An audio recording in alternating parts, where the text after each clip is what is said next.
आरती गाओ शिवाके बिहारी तेरी आरती गाओ हे गिरिधर तेरी आरती गाओ हे गिरिधर तेरी आरती गाओ आरती गाओ श्यामा तुझको मनाओ आरती गाओ श्यामा तुझको मनाओ आरती गाओ श्यामा तुझको मनाओ आरती गाओ श्यामा तुझको मनाओ शिवा के बिहारी तेरी आरती गाओ शिवा के बिहारी तेरी आरती गाओ चरणों से निकली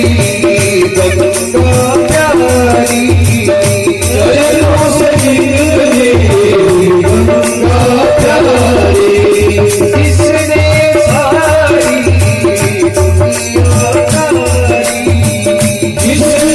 सारी दुनिया तारी इसने सारी दुनिया तारी चरणों में शीश झुकाओ शीश झुकाओ शिवा की बिहारी तेरी आरती गाओ शिवा की बिहारी तेरी आरती गाओ मुकुट प्रभु शीश पे सोहे मुकुट प्रभु शीश पे सोहे प्यारी प्यारी बंशी मेरा मन मोहे प्यारी प्यारी बंशी मेरा मन मोहे छवि पे मैं नारी भरी जाऊं मेरे छवि पे मैं नारी भरी जाऊं शिवा की बिहारी तेरी आरती गाओ शिवा के बिहारी तेरी आरती गाओ हम भक्तों के प्यारे तुझको हम भक्तों के प्यारे तुझको सब भक्तों के प्यारे तुझको सब भक्तों के प्यारे तुझको तेरे मोहन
दामोदरं वासुदेवं श्रीधरं माधवं गोपिकावल्लभं स्वामिनी नायकं श्रीरामचन्द्रं भजे नायकं श्रीकृष्णचन्द्रं भजे पार्वती नायकं श्रीबालचन्द्रं भजे। बोली बांके बिहारी लाल की जय, बोली व्यास जी महाराज की जय, बोली श्रीमद् भागवत महापुराण की जय। ओम आरतिक्यंजलेन शीतलीकरणं पुष्पेण देववन्दनं मातं वन्दनं। ओम शङ्खमध्ये स्थितं तोयं भ्रामितं केशवो प्रियङ्कलग्नं मनुष्याणां परमहत्यावपोहते। आरार्तिक्यं प्रदर्शयामि भाक्ष गोविन्दाय नमः। सभी से निवेदन रहेगा कि कृपया अपने अपने स्थान पर बैठ जाएं। पंडित जी आपके स्थान पे अभिषेक करेंगे, उनके लिए थोड़ी जगह की व्यवस्था रखें बीच से, ताकि पीछे जाने में कोई दिक्कत ना हो। ओम हरे हे ओम। परिवार के सदस्य भी अपने स्थान पे बैठ जाएं। ओम देवो शांति अंतरिक्षागं शांति पृथ्वी शांतिरापः शांति।